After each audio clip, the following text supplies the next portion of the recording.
One of the theory that also talk about this topic is the sustainable development theory.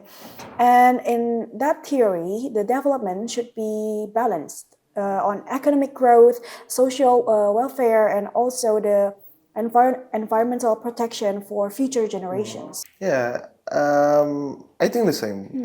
Many countries focus heavily on measurable indicators such as GDP growth, Yes. investment levels, and productivity. However, numbers alone may not tell the complete story. Society can become wealthier while still facing social or environmental challenges. That's true. Uh, yeah, I think growth without foresight can create challenges for future generations. Yes.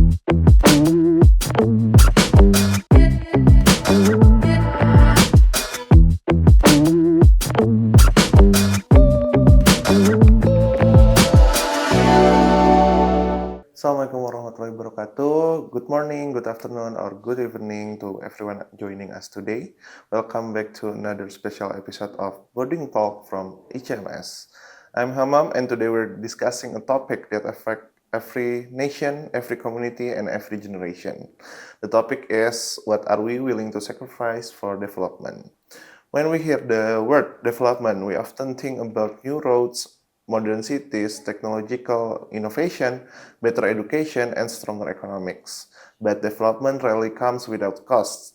Sometimes forests are cleared to build infrastructure, sometimes traditional lifestyle change because of modernization, sometimes economic growth benefits some group more than others.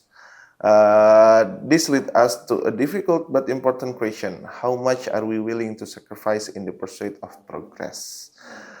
And to help explore this topic, I'm joined by Miss Anggi Hello. again and again.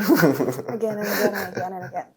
Okay, so first question, Miss Anggi. Do you think progress always requires sacrifice? Well, to be honest, as an Indonesian citizen, I think progress always has a trade-offs. So, but I think the sacrifice should not always be the price for development.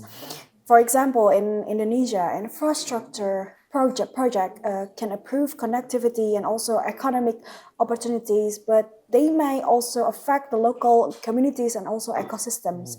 So the challenge is ensuring the sacrifices are minimized and that the benefit are distributed fairly. And as an international relations student, one of the theory that also talk about this topic is the sustainable development theory.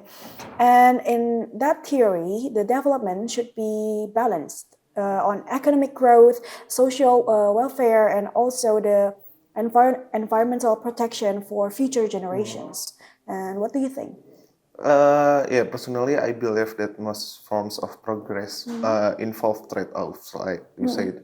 Whether it's time, resources, money, or even social change, achieving something new often means giving up something else. And the real question may not be whether sacrifice is necessary, but rather whether the sacrifice is justified. And what indicators do you think are commonly used to measure development? Okay, so I think for formal measurement for development, I think people usually know about GDP measurement, employment rates, Yeah. poverty reduction, and infrastructure development. We often hear about those kind of measurement, but I think we also need to look at the other side of the development, because in development we're not only talking about economic. If we're talking about modern development, right? We're also talking about social welfare and also environmental protection, just like what I've said before in the sustainable development theory. And I think that development should be also measured through education quality, healthcare access, environmental sustainability, and the reduction of regional inequality, just like what also happen in Indonesia, right? Such as in Java, and how it's so much different in eastern Indonesia, like Papua and those regions. Yeah, so I think we also not only need to look on the economic growth and development, but also in the social welfare and also the sustainable environmental development. What do you think? Yeah, I think the same. Many countries focus heavily on measurable indicators such as GDP growth, Yes. investment levels, and productivity. However, numbers alone may not tell the complete story. Society can become wealthier while still facing social or environmental challenges. That's true. Is economic growth the same as societal progress? Not necessarily, just like what you've also said in the previous question. Like Indonesia, we have experienced very significant economic growth over the past decades. Like we also became one of the most developing countries in the world by economic. But we see all the gaps. We see all the society, like the richest they become more richer, but the poor they stay poor or even poorer. So yeah, so we see there are some gaps in inequality, and I think that also contribute on the aspect of the societal progress. Those are the challenges that we should be facing: the inequality, the educational disparities, also, and the environmental degradation. They still exist here, and the economic growth is, I will say, very important. But societal progress means ensuring that the benefit of the growth of the economic they reach all citizens. So it including those people that live in rural and remote areas, and the development should improve their quality of life and not just the statistic of the economic in the state itself. What do you think? Yeah, I couldn't agree more with you. A country may become richer, but if poverty, inequality, or social problems remain unresolved, can we truly call that progress? I think development should improve people's lives, not just economic statistics. Yes, that's true. Okay, next question, Ms. Anggi. Can rapid growth create long-term problems? Yes, I think when we're talking about rapid growth, it's something that is very fast pace, right? The growth is very fast. Like we see Jakarta.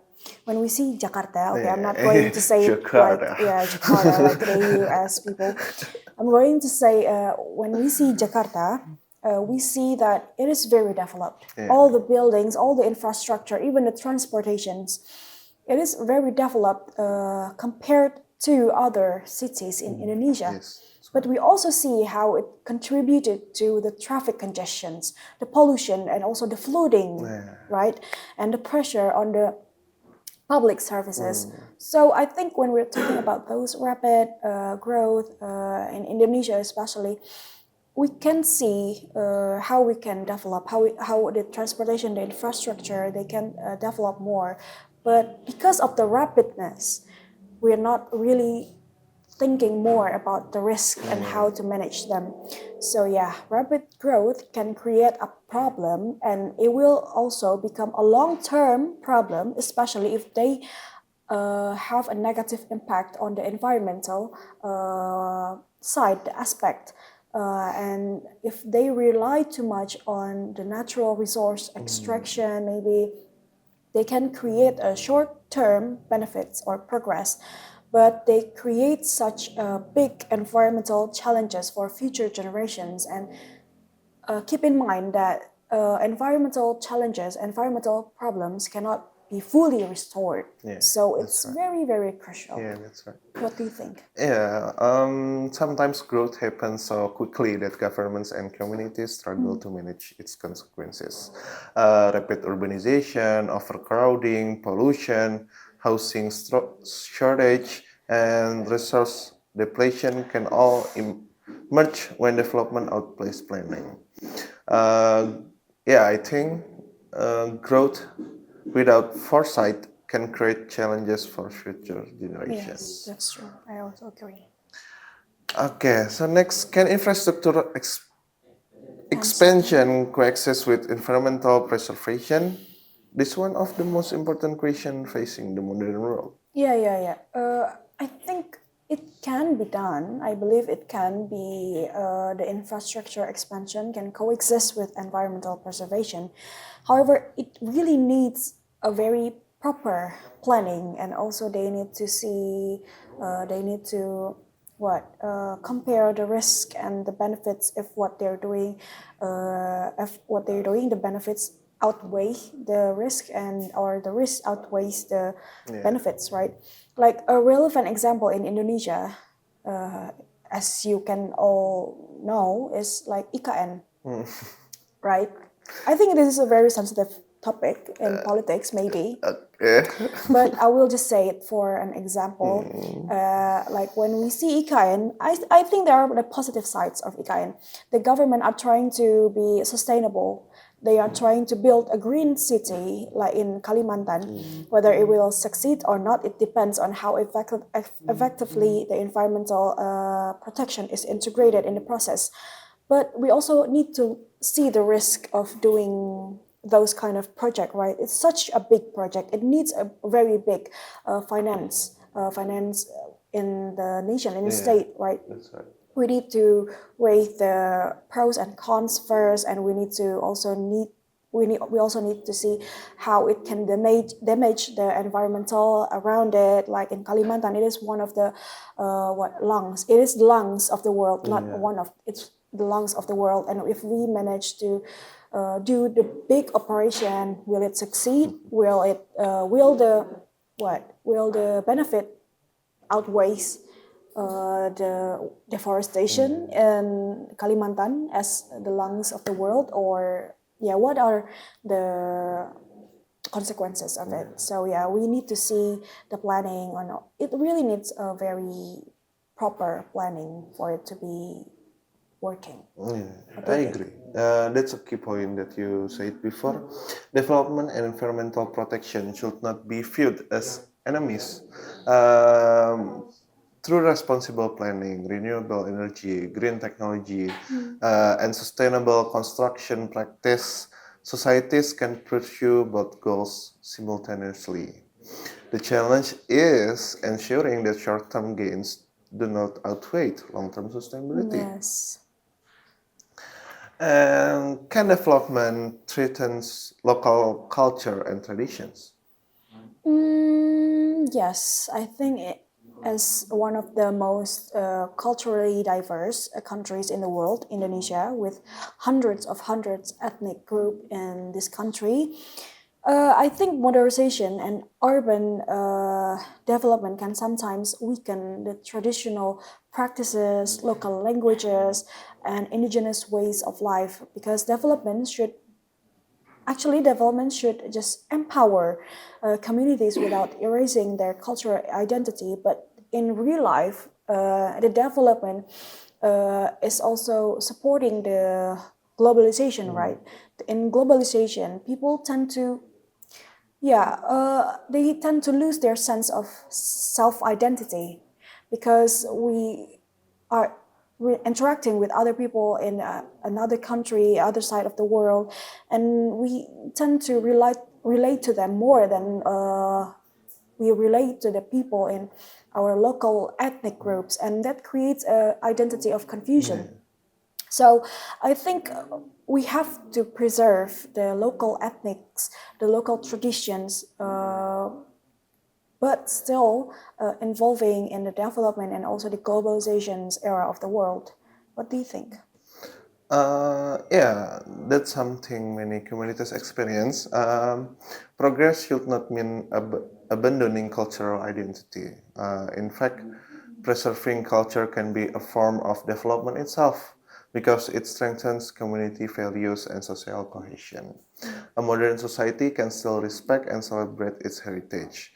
Globalization and modernization sometimes cause younger generations to lose connection with local customs and traditions.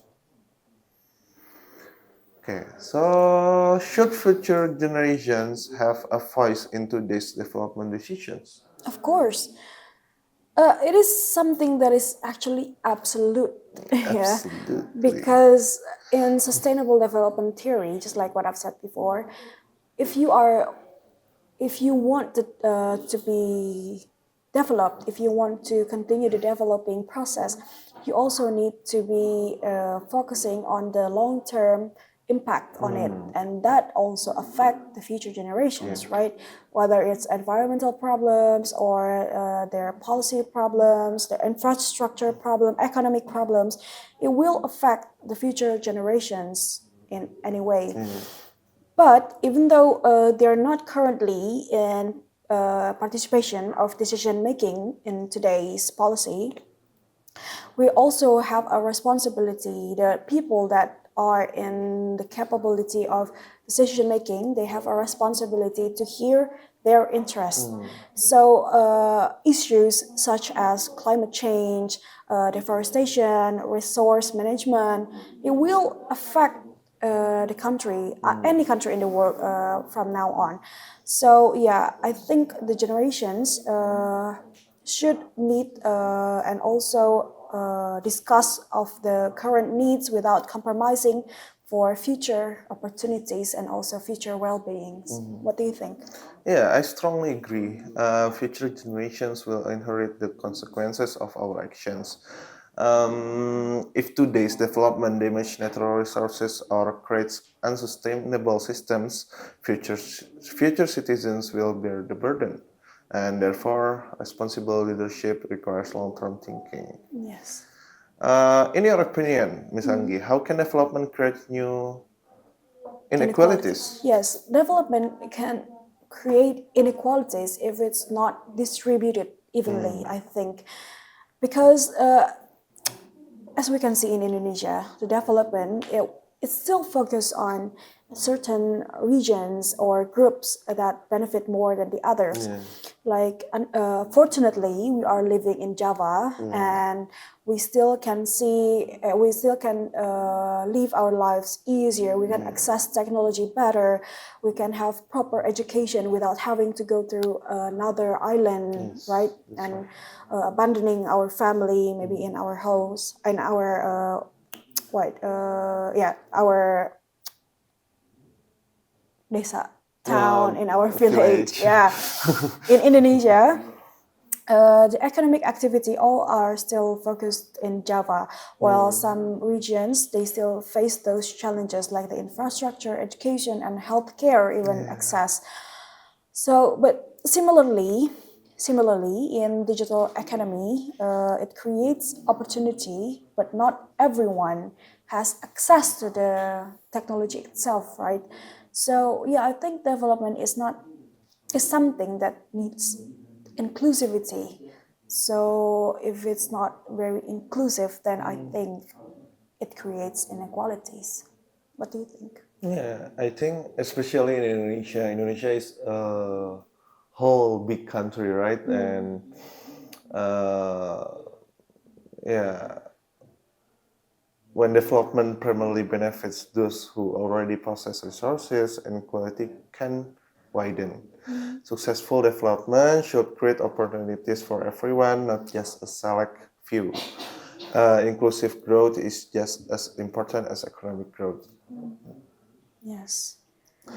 Okay, can innovation help reduce the negative cost of progress? Yes. Innovation can help reduce the negative side of the progress. Let's talk. Let's see from this perspective. Indonesia has a very significant potential in renewable energy, in digital education, and also in sustainable agriculture, especially, and also green technology. Innovation can help us achieve the economic growth while reducing the environmental impact on it. For example, like online learning platform, it can expand the educational access while renewable energy projects can support the development without increasing dependency on fossil fuels, right? So yeah, it can help the innovation. It is very much needed, and it can help reduce the negative cost of the progress. What do you think? Yeah, can innovation help reduce the negative cost of progress? Definitely, because like renewable energy, smart cities, sustainable agriculture, efficient transportation systems, electric vehicle, Yeah. of how innovation can reduce environmental and social costs. The future of development may depend on our ability to innovate responsibility. Yeah, I like a lot of electrical vehicle. Yeah, I see that you just bought a No, new no, not car. me, not me.